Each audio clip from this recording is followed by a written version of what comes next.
அத்தா, வெள்ள மடக்கில் இருக்கிற தண்ணி நல்ல தண்ணி. அந்த மடக்கில் இருக்கிறது நான் விஷம் கலந்ததான் அந்த ஊர் ஜனங்களா சொன்னாங்களே அந்த தண்ணி. பொழுது சாயறதுக்கு முன்னாடி நான் திரும்பி வந்துட்டேனா நல்ல தண்ணிய குடி. அப்படி நான் வரலனா நீ ஏன்டா மறுவுற?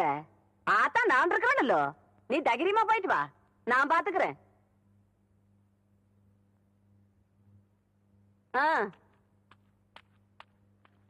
இத பாருங்க கவுண்டரே, கோர்ட்டு கேஸ்னு வந்தா நாங்க சொன்னபடிதான் கேட்கணும். அதை விட்டு போட்டு நான் தான் கொன்னேன்னு தொடர்ந்து உண்மையே பேசிட்டு இருக்கும் சம்சாரம். அப்படி இருந்ததுன்னா கண்டிப்பா ஜாமீன்ல எடுக்கவே முடியாது கவுண்டரே.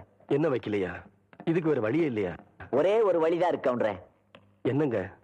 பொய் சொல்லணும். அப்படி பொய் சொல்லன்னு வச்சுங்க, எங்க பொழப்பு நடக்காது. அப்படி பொய் சொல்ல மாட்டேன், உண்மையை தான் சொல்லுவேன்னு சொன்னா உங்க பொண்டாட்டி ஜாமீன்ல எடுக்க முடியாது. அவங்க ஜாமீன்ல வர்றதும் வராதும் அவங்க கையில தான் இருக்கு.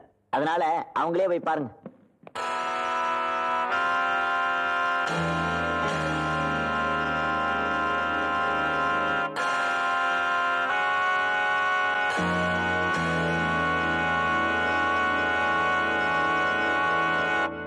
நான் சொன்னதுல என்னங்க தப்பு?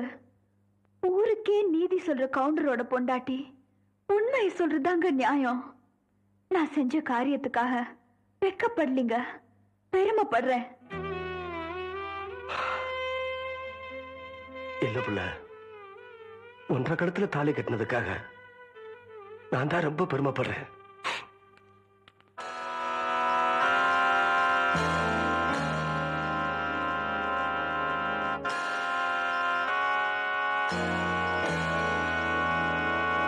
இப்ப நடந்துட்டு இருக்க இந்த கேஸ்ல முக்கியமான பிரச்சனை என்னன்னாக்க, தம்பி கொஞ்சம் நில்லுங்க. நீங்க சின்ன கவுண்டர் தானே? ஐயா, உங்களுக்கு என்ன? என்ன உங்களுக்கு தெரியாது, ஆனா உங்களை எனக்கு நல்லா தெரியும். உங்க மாதிரி ஆளுங்களோட காலடி இந்த மாதிரி இடங்கள்ல படவே கூடாது. நீங்க இங்க வந்திருக்கீங்கன்னா